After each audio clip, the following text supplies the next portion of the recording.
من فيض مولانا الغفور قرآن رب العالمين جاء لنا نبراس نور فيه السعادة واليقين أسمى المعاني في السطور نسمو بها دنيا ودين نلقى الشفاعة في النشور بدلائل النور المبين في حفظه تحلو الأمور ما خاب من يرجو المعين نلقى الشفاعة في النشور بدلائل النور المبين بدلائل النور المبين.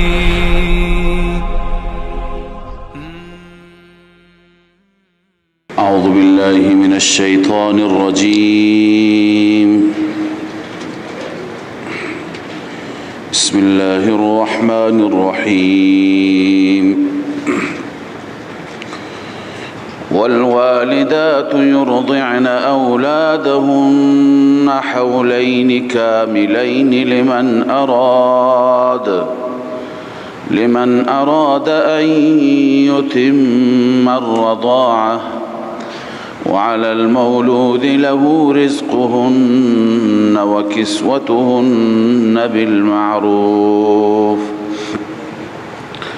لا تكلف نفس إلا وسعها لا تضار والدة بولدها ولا مولود له بولده وعلى الوارث مثل ذلك فإن أرادا فصالا عن تراض منهما وتشاور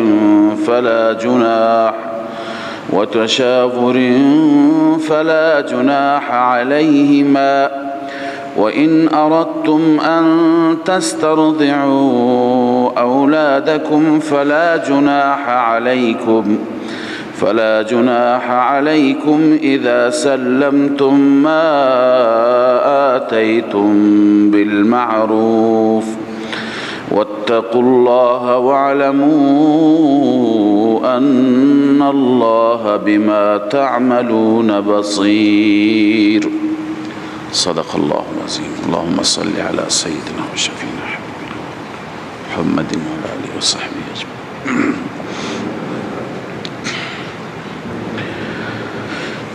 بحث در رابطه با طلاق و عده بود. در آیات گذشته که از امور انتظامیه بود درباره طلاق خواندیم که اگر کسی طلاق داد و انقضای عده و پایان عده نزدیک بود یا اینکه خود شوهر این در صورتی بود که طلاق رجعی بود یا اینکه خود شوهر به نحو احسن زندگی کند نگه دارد رجوع کند یا با خوبی رها بکند تا تکلیف زن روشن بشه هرچی که تصمیم دارد هرچی که میخواهد انجام بدهد. اکنون مجددا و اذا طلقتم النساء بحث طلاق زنان هست بعد از اینکه زنان را طلاق دادید و عدهشون تمام شد بعد از اینکه اونجا فبلغن اجلهن بود اینجا هم فبلغن اجلهن هست. اونجا به معنای قارب نبود اینجا بلغنه به معنای حقیقیش است یعنی حقیقتا عده تمام شد. بعد از اینکه عده تمام شد حکمش را الله تعالی بیان می‌فرماید. بعد از آن شوهر نمیتواند جلوگیری زن بشه. در جاهلیت یک رسمی بود، رسم ظالمانه بود، اون این بود که هرگاه که شوهران زنان خودشون را طلاق میدادند، بعد از انقضاء عده هم زن حق نداشت که جای عقد بکند، جای نکاح بکند. گرچه برای این شوهر هم حرام بود، ولی به نوعی این شوهر برای خودش عار میدانست، برای خودش بد میدانست که این که تا دیروز زن من بوده جای دیگه بره ازدواج بکنه. لذا این زن بیچاره بلا تکلیف بود، نمیتوانست که اقدامی بکند. بنابراین الله تعالی اینجا میفرماید که بعد از اینکه شما اون را طلاق دادید دیگه شما نمیتوانید که مطلقات را جلوگیری بکنید. مطلقات دیگه نسبت به شما بیگانه هستند، مطلقات با شما ارتباطی ندارند. چنانچه در این رابطه که و اذا طلقتم النساء، علامه آلوسی نوشته الخطاب للازواج المطلقین. این خطاب برای چه کسانی هست؟ برای همسرانی که زنان خودشون را طلاق میدهند، حيث كانوا يعزلون مطلقاتهم بعد مضي المده. اونها چه کار میکردند؟ مطلقات خودشان را بعد از گذشت عده هم چه کار میکردند؟ یعزلونهم، مانع آنها میشدند. ولا يدعوهن ان يتزوجن، و نمی گذاشتند که این زن بعد از انقضاء عده هم ازدواج بکند، ظلما و قصر الحمیة الجاهلیه، از روی ظلمی که بر اونها میکردند و به خاطر اون حمیت و تعصب جاهلیت بیجا، تعصب سخت و جاهلیتی که داشتند، نمیگذاشتند که زن ازدواج بکند. روح المانی. لذا الله تعالی فرمود که بعد از اینکه طلاق دادید و عده‌اش تمام شد، اکنون شما حق ندارید جلوی زن را بگیرید. الله می فرماید و اذا طلقتم النساء، هرگاه شما طلاق دادی زنها را، فبلغن اجلهن، به مدتشان رسیدند. اینجا بنویسید انقضاء اجل و اختتام عده. منظور از فبلغن اجلهن چی هست؟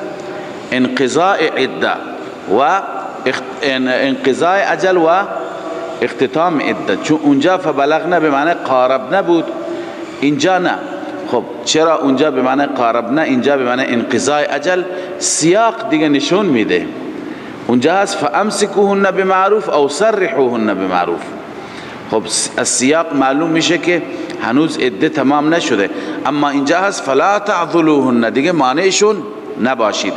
فلا تعذلوهن ان ينكحن ازواجهن، شما مانعشان نشوید که آنان ازواج خودشان را نکاح بکنند. یعنی هر کسی را به عنوان شوهر، زوج اونها میپسندند، شما مانع نشوید. اذا تراضوا بینهم، وقتی که با هم دو طرف با هم رضایت داشتند، اما بالمعروف. قید معروف اینجا هست. معروف ما ترجمه میکنیم بیشتر طبق دستور شرعی، ولی معروف بازم تفصیلی دارد. ببینید کسی شاید بگوید که اینجا ان ینکحن نسبت نکاح به کیه؟ نسبت نکاح به خود زن هست، نه؟ زن نکاح بکند. پس آیا وقتی که زن نکاح بکند هر جا که دلش بخواهد میتوند بدون اذن ولی، بدون اجازه؟ این زن بعد از اینجا عرض کنم که ینکحن نسبت به زن داده شده، زن هم زن بیوه هست، میتواند نکاح بکنه، اما قید معروف هست. یعنی چه؟ یعنی جایی باشد که از نظر هم دیانت و هم مروت و حسب و نسب برای اون زن مشکل نباشد. اگر جایی بود که از نظر اولیاء اونجا جای خوبی نبود، کفاءت اونجا نبود، کف نبود، دیانت مشکل داشت، بقیه مسائلی که در کفاءت اعتبار دارن مثل نسب و اینها مشکل داشتن، خب اونجا اولیا میتونن اعتراض بکنند و این نکاح را فسخ بکنند. چنانچه نوشته بالمعروف بما يحسن في الدين والمروه من الشرائط، جایی که از نظر دین جای خوبی باشد، از نظر مروت و انسانیت، حسب و نسب هم جای خوبی باشد، من الشرائط که از شرائط را داشته باشد، یا اینکه او به مهر المثل والکف، یا اینکه از نظر مهر مثل بگیرد، نه اینکه مهر بسیار بی ارزشی، یا کفاءت اونجا حتما اعتبار داشته باشد. چون که اگر اینها نباشند، لأن عند عدم احدهما، یکی از اینها نباشد، مهر درستی نباشد یا کفاءت اونجا نباشد، للاولیاء ان یتعرضوا، برای اولیاء این حق هست که اونجا تعرض بکنن، اونجا مخالفت بکنن با این عقد و با این نکاح، و میتونن این نکاح را به قضاء قاضی فسخ بکنن. پس بالمعروف معنیش اینه که طبق دستور شرعی جای صحیحی باشد. خداوند میفرماید ذالک یوعظ به، این چیزی هست که وعظ میشه به این، پند داده میشه به این. چه کسی از این پند و از این موعظه استفاده میکند؟ من کان منکم یؤمن بالله والیوم الاخر، کسی که ایمان به خدا و به روز آخرت دارد. مؤمنین پیروی میکنند، تبعیت میکنند.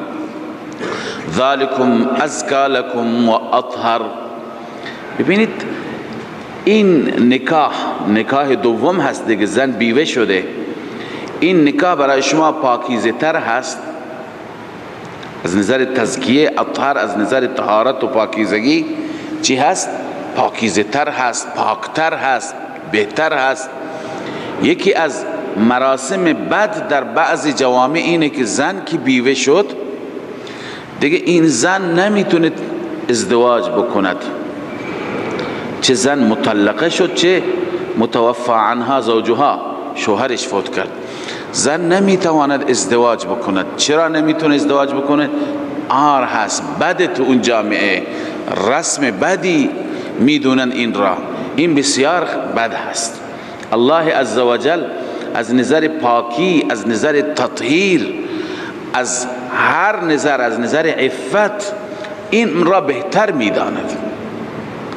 اینکه زنان بعد از اینکه شوهرانشون را به نوعی از دست دادند با موت یا با طلاق برند ازدواج بکنند، قرآن این را باعث پاکی بیشتر میداند، باعث عفت بیشتر میداند.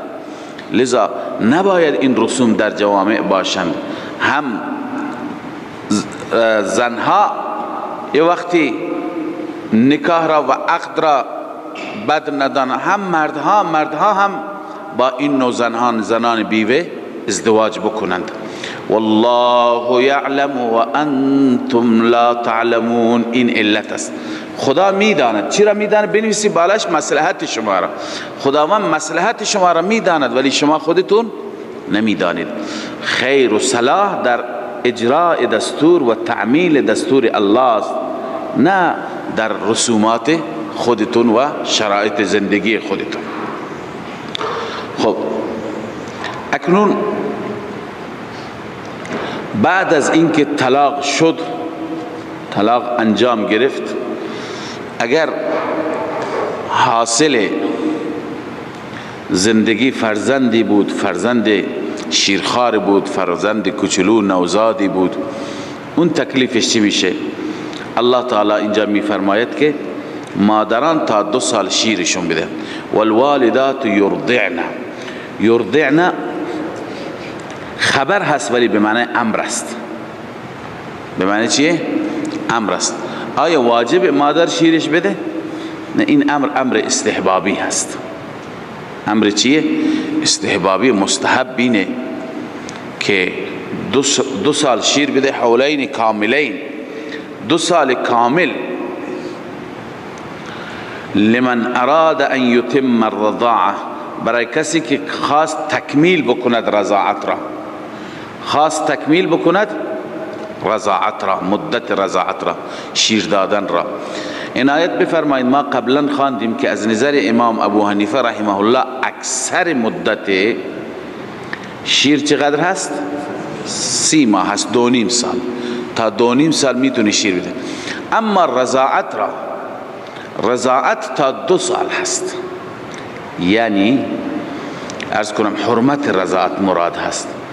اگر اینجا جمهور بر این هستن که تا 2 سال اگر بچه از زنی شیر خورد یا از 2 سال کمتر بود رضاعت ثابت میشه، اما از 2 سال بیشتر بود بعد از اون رضاعت ثابت نمیشه. اینجا احناف هم به قول صاحبین و به فتوای صاحبین عمل میکنند، یعنی قول مفتابهی احناف هم همینه که حرمت رضاعت تا چه مدتی ثابت میشه؟ تا همون 2 سال. چنانچه میفرماید واستدل بالآیه، از این آیه استدلال گرفته شده که ان اقصا مدت الرضاعت حولان، بالاترین مدت رضاعت 2 سال است برای بچه که رضاعت حساب بشه، حرمت حساب بشه. ولا یعتد بعدهما بعد از 2 سال حساب نمیشه. فلا یعطى حکمه، حکمش را بعد از 2 سال ندارد. و انه یجوز ان ینقص عنهما، کمتر از اون 2 سال جایز هست. روح المانی. پس مدت رضاعت چقدر هست؟ 24 ماه، 2 سال. اما این مادر خب بچه را شیر میده، نباید، مادر مطلقه هست، نباید دستمزدی، نباید خرجی چیزی برای مادر تعیین بشه. الله می فرماید وعلى المولود له رزقهن وكسوتهن بالمعروف، بر مولود له هست رزق آنان. مولود له کیه؟ پدر. مولود له اون کسی که این ولد و این مولود مال اوست، او کیه؟ پدر هست. بر مولود له هست، یعنی بر والد هست، بر پدر هست که مخارج اون زن شیرده را، اون مطلقه‌ای که طلاقش داده، اون کسی که بچه اش را شیر میدهد و همچنین لباسش را طبق دستور شرعی بده. وعلى المولود له، بر مولود له هست رزقهن، رزق آن زنان، و کسوتهن، و لباس آن زنان، بالمعروف، طبق معروف، یعنی طبق دستور شرعی. بالمعروف معنیش چیه؟ بعضی گفتم بلا اسراف و تقتیر، نه زیاد از حد بیشتر که منجر به اسراف بشه، نه تقتیر، نه خیلی کم به صورت گرسنگی که چیزی برایش نشه، بلکه به حد متعارف. چنانچه عرض کنم که نوشته علامه قرطبی بالمتعارف فی عرف الشرع من غیر تفریط ولا افراط. بالمتعارف فی عرف الشرع، به حدی که متعارف در عرف شرع باشد، من غیر تفریط ولا افراط، بدون اینکه تفریط باشد یا بدون اینکه افراط باشد. خب ببینید گاهی از نظر زن یه چیزی معتدل هست، متوسط هست، چون زن از سنان خانواده‌ای هست، ولی برای شوهر اون خیلی اسراف به حساب میاد. اینجا شرایط و وضعیت چه کسی معتبر هست؟ شرایط شوهر، شرایط مرد. چنانچه بازم میگه، آیه را میخوانیم و یدل علی ان الواجب من النفقه والکسوه، این آیه دلالت میکند که واجب چه نفقه باشد چه لباس باشد، هو علی قدر الرجل، واجب بر قدر و توان چی هست؟ مرد هست. فی اعصاره و یساره، در اعصار و یسار، تنگی و فراخی، ناداری و دارایی، یعنی دارایی شوهر را نگاه میکنن، ناداری شوهر را نگاه میکنن. هر شرایطی که شوهر داشت بر اساس شرایط شوهر تنظیم میکنند، مخارج را تنظیم میکنند، لباس را چه نوع لباسی باشد، چه نوع غذایی باشد. لذا الله میفرماید لا تکلف نفس الا وسعها، هیچ نفسی تکلیف داده نشه، مکلف نشود الا وسعها، مگر به اندازه توانش.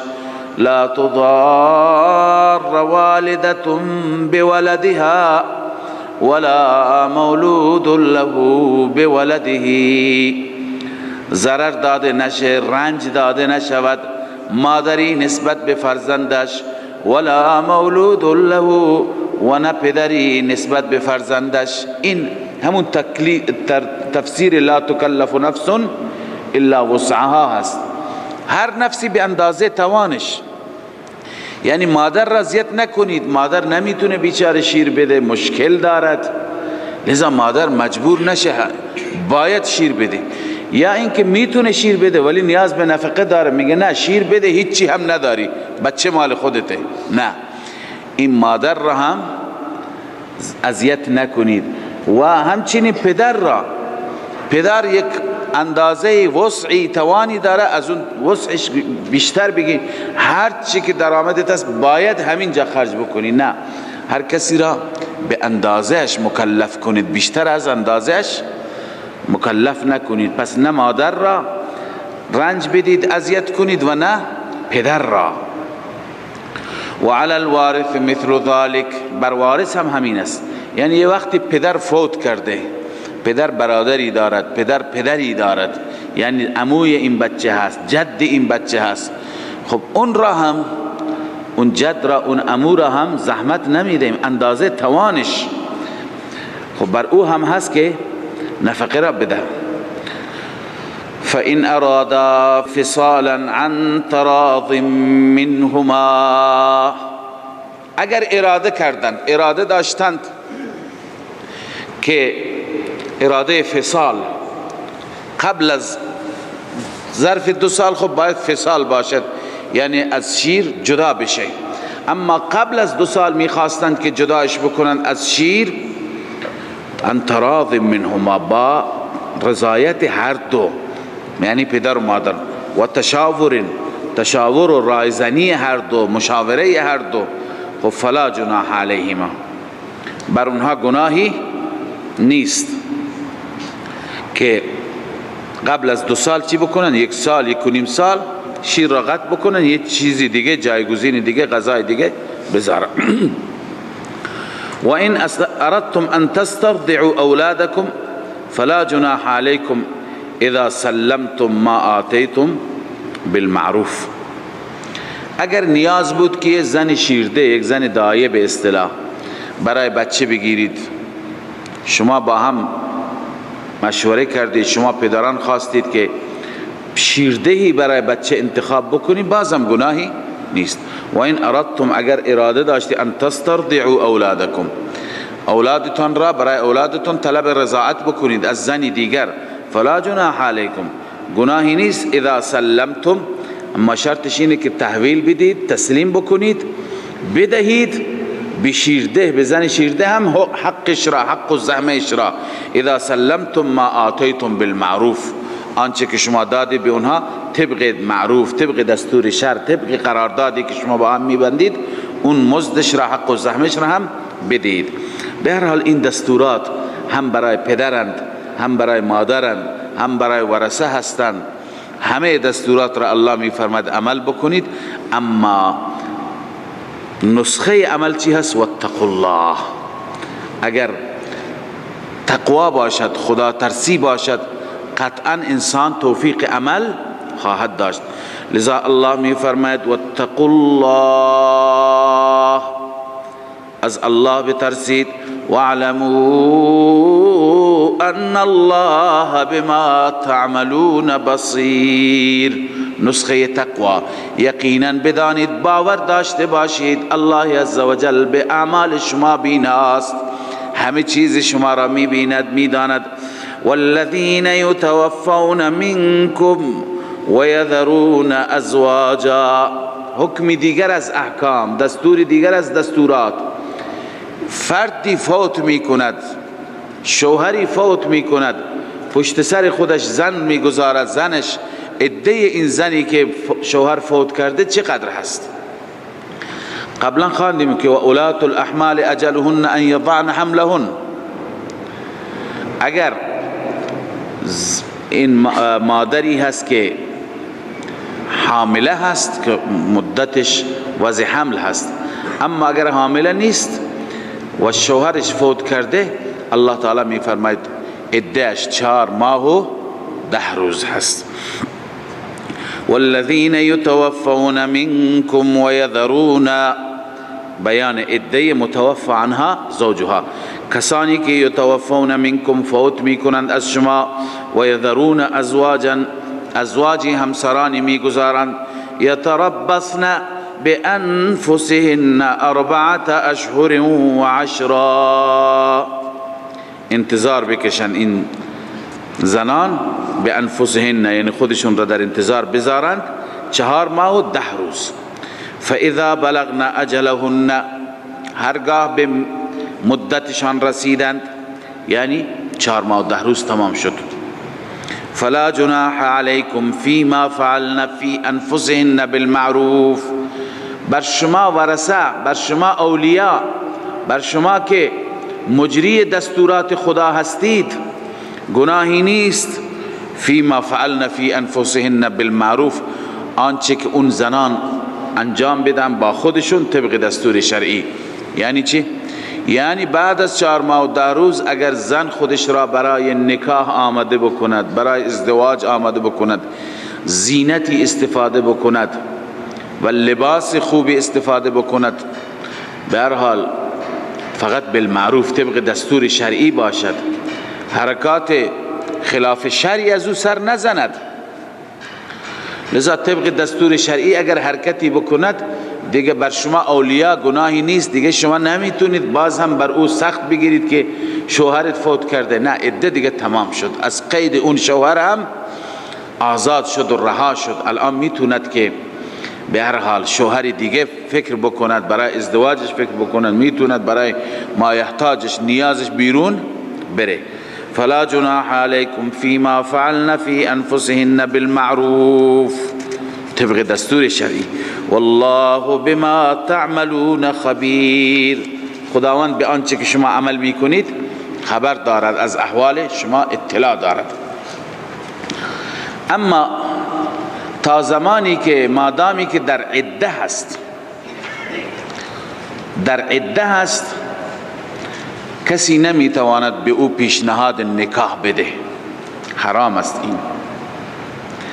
اما اگر کسی میترسد که عدهش تمام بشه، شاید کسی دیگه پیش دستی بکند قبل از من پیغام نکاح بده، در حالی که این دوست دارد بعد از این که عدهش تمام شد خودش یک کسی دوست داره با این زن ازدواج بکند. لذا در دل داشته باشد اشکالی ندارد، اگر اشاره و کنایه بکند خداوند میفرماید باز هم اجازه دارید، اشاره بکند که من هم دلم میخواهد که سر و سامانی بدم، تشکیل خانواده بدم، زندگی بکنم. خلاصه سری اشاراتی به خودش، به اولیاءش، که اون متوجه بشه که این تمایلی دارد ولی مانع عده هست. پس این تعریض، اشاره ایرادی نداره، اما صراحت جایز نیست. ولا جناح علیکم، گناهی نیست فیما عرضتم به من خطبة النساء، در آن جایی که تعریض کنید، یعنی اشاره بکنید به آن پیغام زنها را، یعنی برای زنها خطبه پیغام نکاح را میگن، به زنها پیغام نکاح بدید، اما اشارتاً و کنایتاً، نه اینکه صراحتاً بگید که من میخوام ازدواج بکنم بعد از اینکه عده شما تمام شد، نه، بلکه کلماتی که از این نوع کلمات باشه او متوجه بشه که این تمایلی دارد. او اکننتم فی انفسکم، امر دوم، یعنی که در دل پوشیده نگه دارید، مخفی نگه دارید، چیزی نگویید، منتظر باشید که عدهش تمام بشه. خداوند میفرماید علم الله انکم ستذکرونهن. این علم الله علت اون تعریض هست، اشاره هست. چرا خدا به شما اجازه داد که شما اشاره بکنید؟ چون خدا میداند که انکم ستذکرونهن، اگر کلا قطع بود، اجازه هیچ نوع اشاره نبود، شما عجله می کردید، می ترسیدید مبادا فردا کسی دیگه اقدام بکند، شما وارد ممنوع می شدید. الان پیشا پیش بزن می گفتید که یادت باشه بعد از عده تمام شد من می خواهم عقد بکنم. لذا خداوند می فرماید می داند که شما با اون یاد می کنید، به این خاطر یاد کردن ممنوع هست، لذا به شما اجازه تعریض داد، اجازه اشاره داد. اشاره بکن، خدا بکنه که من خوشبخت بشم، خدا بکنه که یه زن خوب برای من پیدا بشه. به این صورت کسی اشاره می کند، از این نوع اشارات به هر حال اجازه هست. اما ولکن لا تواعدوهن سرا، اما به صورت مخفی، به صورت سری، در این زمان به صورت پیامک وعده نگذارید. وعده نگذارید که بعد از عده وعده من شما هست، من میام برای پیغام، برای خطبه، برای خواستگاری. نه، الا ان تقولوا قولا معروفا، مگر اینکه سخن معروفی بگوید، سخن مطابق شرع. معروف بازم بنویسید اشاره و کنایه. معروف چی هست؟ اشاره. همون اندازه که خدا قبلا اجازه داد، همون اندازه اجازه هست. اگر عاقلی باشد میفهمد، اگر عاقلی نباشد ارزش نداره. بله. ولا تعزموا عقدة النکاح حتی یبلغ الکتاب اجله. الله میفرماد عزم نکنید. این بازم تأکید و تفصیل ما قبل از حکم جدیدی نیست. عزم نکنید، عزم عقد نکاح، بستن نکاح، حتی یبلغ الکتاب اجله، حتی که کتاب به چیش برسد؟ به مدتش برسد، یعنی عدهش تمام بشه. ببینید قبلا گفت که او اکننتم فی انفسکم، اگر در دل شما مخفی داشته باشید. خب در دل انسان وقتی که مخفی داشته باشد به صورت قطع چی میکند؟ عزم میکند که من با این ازدواج میکنم. خب باز اینجا فرمود عزم نکنید. مراد از این عزم چه عزمی است؟ عزمی که مقارن و همراه با اقدام باشد. عزم به چی میگویند؟ المراد به العزم المقارن. روح المعانی میگه المراد به العزم المقارن. مراد از این عزم، عزمی که همراه با چی باشد؟ مقارن بالفعل باشد، مقارن بالاقدام. در دل نیت کرد که با او ازدواج بکنه، لذا متصلا رفت خواستگاری.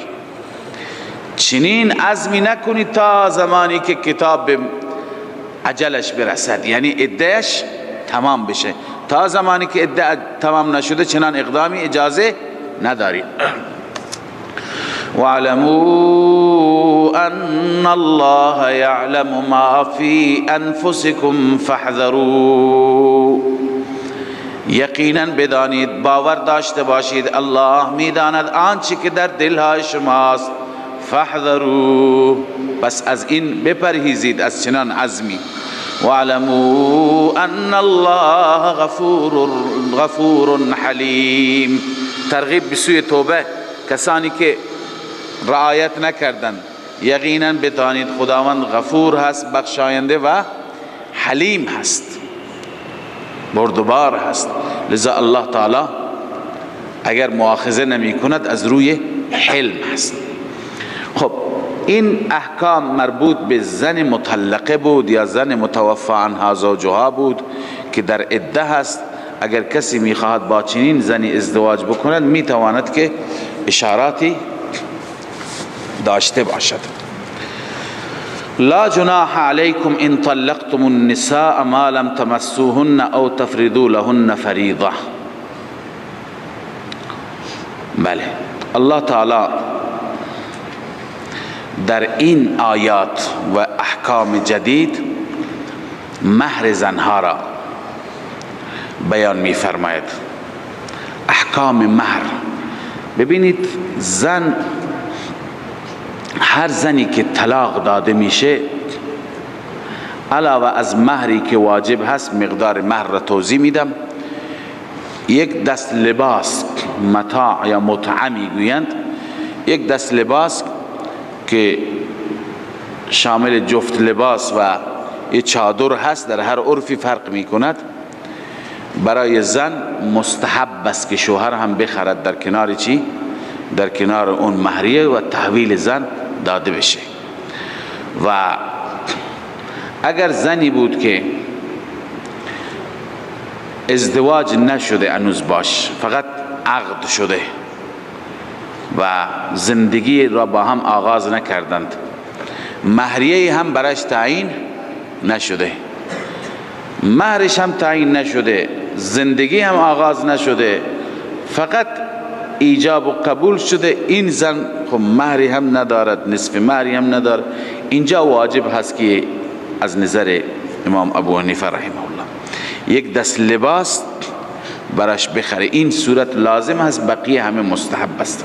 خب این زن همین متعه، همین دست لباس قائم مقام چی میشه؟ مهریه میشه. اما اگر زنی مهرش تعیین شده و در زمان نامزدی قبل از اینکه با هم زندگی بکنند طلاق داده میشه، این زن نصف مهر دارد، این زن نصف مهر دارد. و اگر مهرش تعیین شده و با هم زندگی هم کردن بعداً طلاق میده، خب کل مهر باید به این زن پرداخت بشه. و اگر مهرش تعیین نشده و با هم زندگی کردند بعداً طلاق میده، خب این زن مهر مثلش لازم است. مهرش تعیین نشده، مهر مثل، یعنی ببینند که خواهران این زن، دخترعموهای این زن، اونهایی که از نزدیکان این زن هستن، مهر اونها چه مقداری هست، به همون مقدار از این شوهر گرفته بشه. خداوند اینجا این دستورات را صادر می‌فرماید. لا جناح علیکم، نیست گناهی بر شما، ان طلقتم النساء، اگر زنها را طلاق دادید، ما لم تمسوهن، تا زمانی که دست نزدید اونها را. دست نزدید حقیقتا یا حکما، یعنی باشون زندگی نکردید. حکما را به این خاطر گفتیم که از نظر فقه امام ابو حنیفه خلوت صحیحه به مثابه دست زدن هست، به مثابه زندگی کردن هست. خب او تفرضوا لهن فریضه، یا اینکه تعیین نکردید، او به معنی ما لم تفرضوا، عطف بر تمسوهن، ما لم تفرضوا، تا زمانی که تعیین نکردی بر آنها فریضه مهری. خب اینجا هم مهر تعیین نشده، هم زندگی نشده، فقط چند ساعتی عقد بسته شد، بعد از اون اختلاف. لذا این شوهر و متعوهن علی الموسع قدر، متعوهن، اونها را لباس بدید، یک دست لباس برای اونها بخرید. چه مقداری؟ یک دست لباس 200,000 تومانی یا 1,000,000 تومانی یا 5 میلیون تومانی. میفرماد علی الموسع قدره، اینجا هم بر اساس شرایط شوهر. علی الموسع قدره، کسی که توان دارد، توانگر هست، توانا هست، سرمایدار هست، بر او هست قدره، اندازه او. و علی المقتر قدره، و کسی که مقتر هست یعنی فقیر هست، تنگ دست هست، بر او توان او. متاعا بالمعروف، متاعا مفعول مطلق متعوهن است، متعوهن متاعا بالمعروف، برای اونها لباس بگیرید، متاع، چنین متاعی طبق دستور شرعی. حقا علی المحسنین، این صفت متاع هست، متاعی که حق است، واجب هست بر نیکوکاران، بر انسانهایی که میخواند که با احسان زندگی بکنند و الا میخواد به گردنش بماند نکند، ولی این حقی هست بر انسانهای محسن. و این طلقتموهن، نوع دوم. این نوع اول بود که نه مهر داشت نه زندگی شده، لذا قبل از همه اینها یک دست لباس. اما و این طلقتموهن، اگر طلاق دادید آنها را من قبل ان تمسوهن، بازم قبل از مساس، قبل از زندگی، قبل از عرض کنم که ارتباط. و قد فرضتم لهن فریضه، مهر برایشون تعیین کرده بودید. فرضتم یعنی عینتم، تعیین کرده بود برای اینها فریضتا، مهری. خب 10,000 درهم مثلا مهرش هست، فنصف ما فرضتم، پس نصف آنچه که تعیین کردید، یعنی 5,000 درهم بهشون بدهید بعد از اینکه طلاق دادید. الا ان یعفون، مگر زنان معاف بکنن. زن بگه نمیخوام، هنوز هیچ زندگی نشده، من این نصف مهر را از تو نمیخوام. یا اینکه برعکس زن نیاز دارد، زن طلاق دادیم میگه خب مهر من را بده، شوهر میبخشد. بر شوهر چقدر هست؟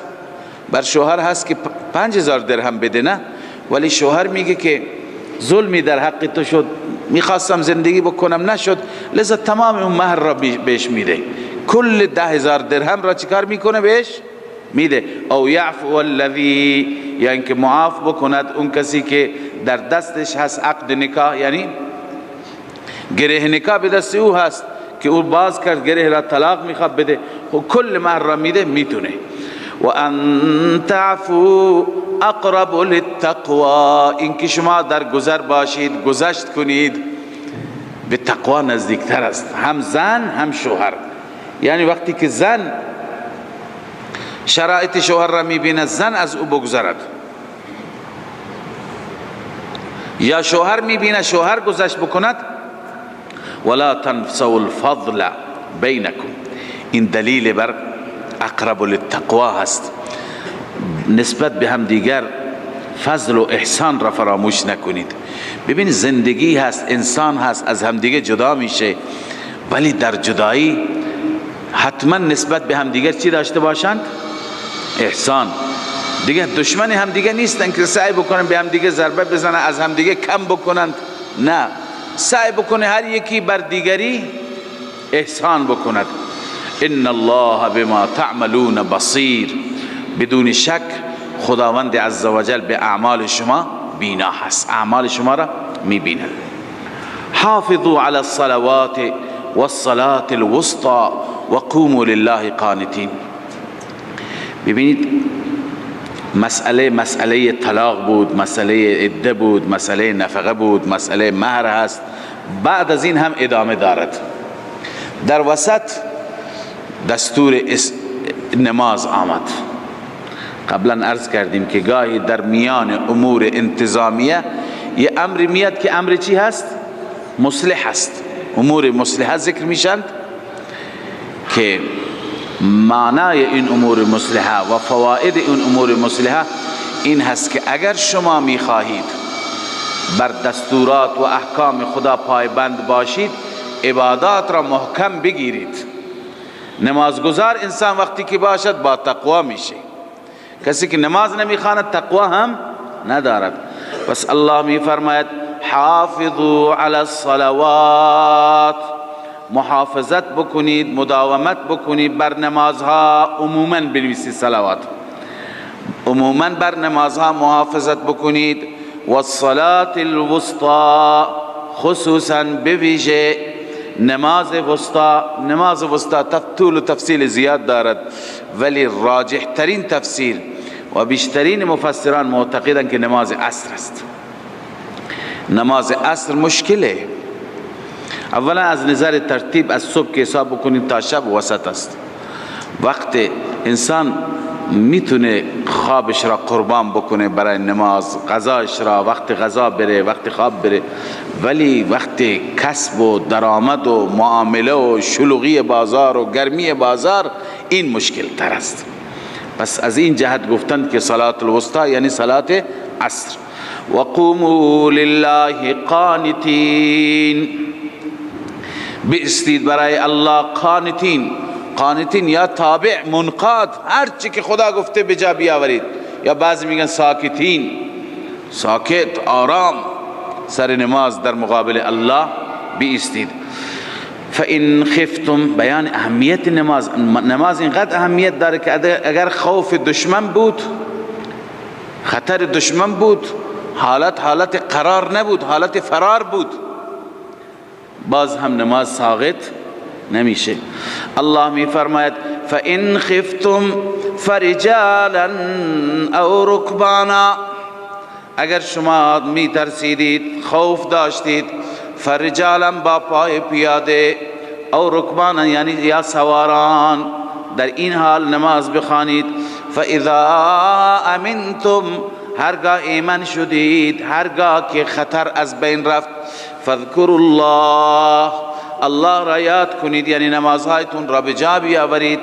کما علمکم ما لم تکونوا تعلمون، همان گونه که الله شما را تعلیم داد. ما لم تکونوا تعلمون، قبل از تعلیم چی بودید نمیدانستید، لذا همان گونه که شما را تعلیم داد به همون صورت بخوانید. به هر حال این دستور مصلح بود. نماز انسان را اصلاح میکنه، نماز انسان را میسازد.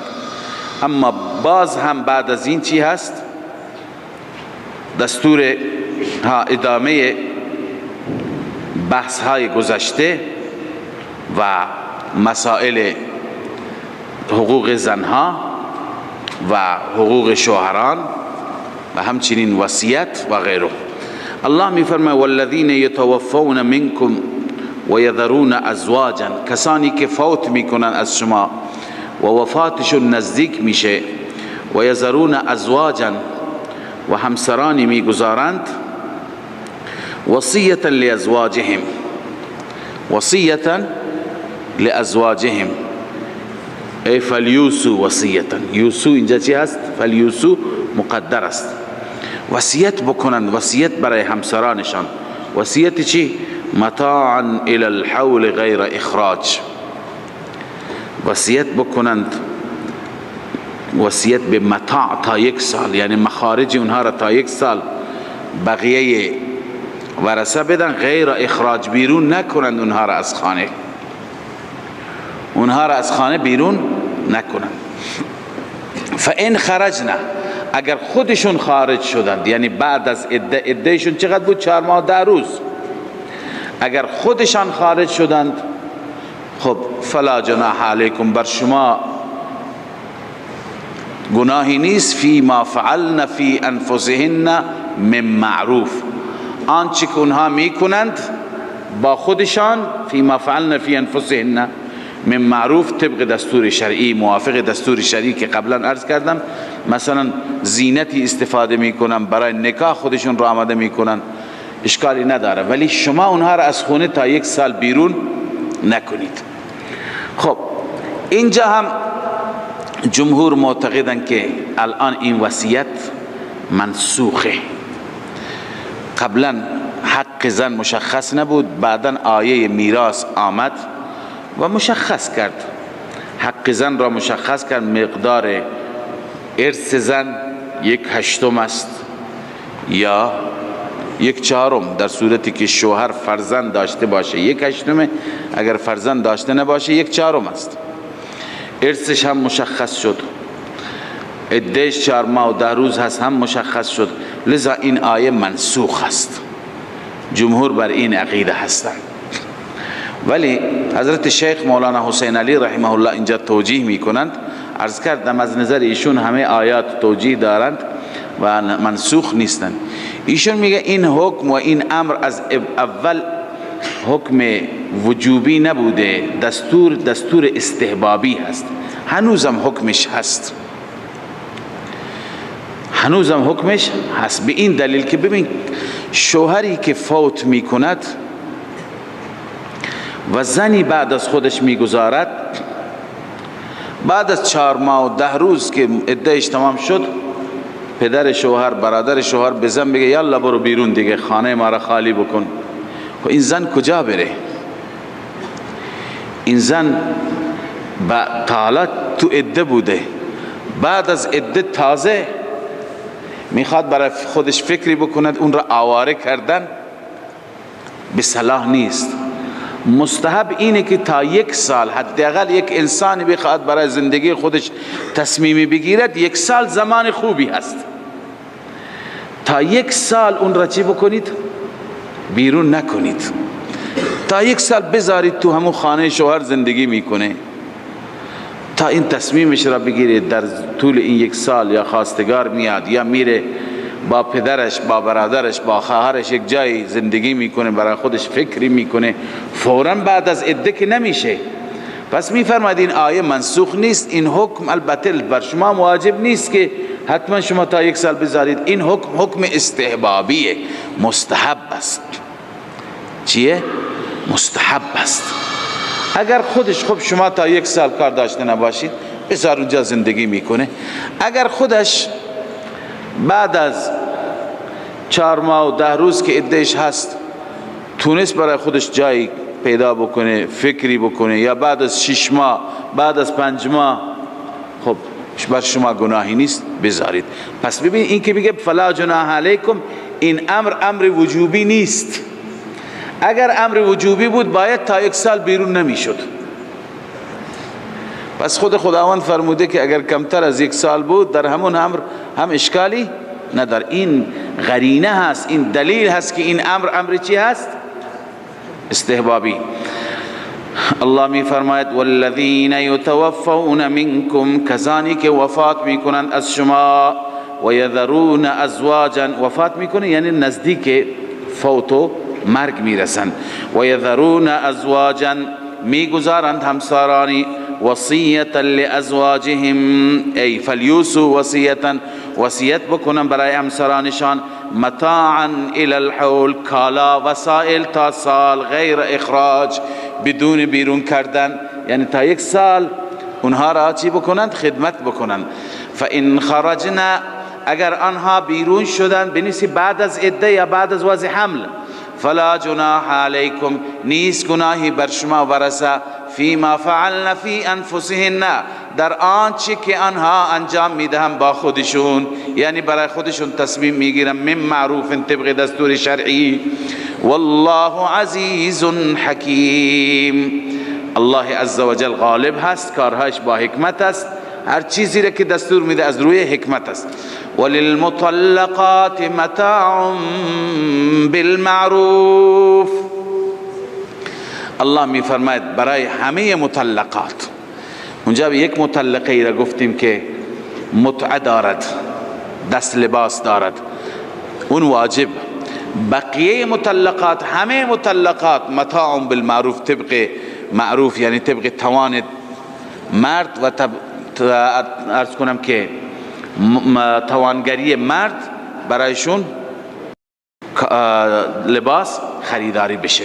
حقا علی المتقین، این حقی هست بر متقیان، کسانی که متقین من الشرک والکفر هستند.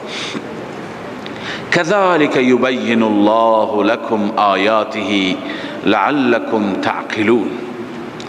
الله عز وجل می فرماید این گونه الله تعالی برای شما بیان می فرماید آیات خودش را، لعلكم تعقلون، این حکمت تبیین است، شاید شما درک بکنید، شاید شما متوجه بشید آیات الهی را. و آخر دعوانا الحمد لله رب العالمین. من فيض مولانا الغفور قرآن رب العالمين، جاء لنا نبراس نور فيه السعادة واليقين، أسمى المعاني في السطور، نسمو بها دنيا ودين، نلقى الشفاعة في النشور بدلائل النور المبين، في حفظه تحلو الأمور، ما خاب من يرجو المعين، نلقى نلقى الشفاعة في النشور بدلائل النور المبين، بدلائل النور المبين.